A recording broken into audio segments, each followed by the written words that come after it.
Allahu Akbar, Allahu Akbar, Allahu Akbar.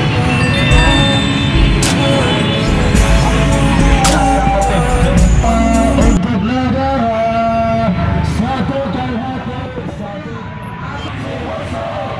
angkat sebesar sekarang juga.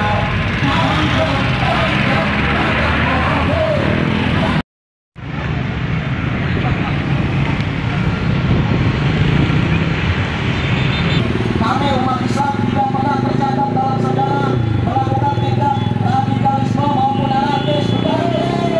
Ya, kecuali radikal pancing. Kalau radikal siap untuk melawan. Ya, serang untuk apa?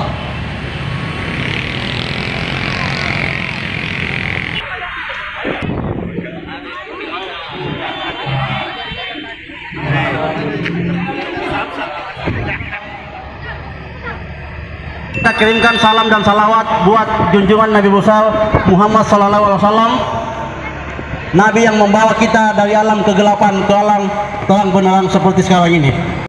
Berhenti selama yang menistakan Rasulullah, yang menistakan agama-agama apapun juga masih berkeliaran di muka bumi NKRI dan tidak disentuh oleh hukum.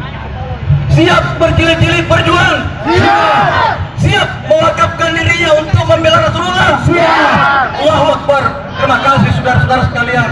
Insya Allah Allah akan memberikan kekuatan dan hidayah kepada kita sekalian.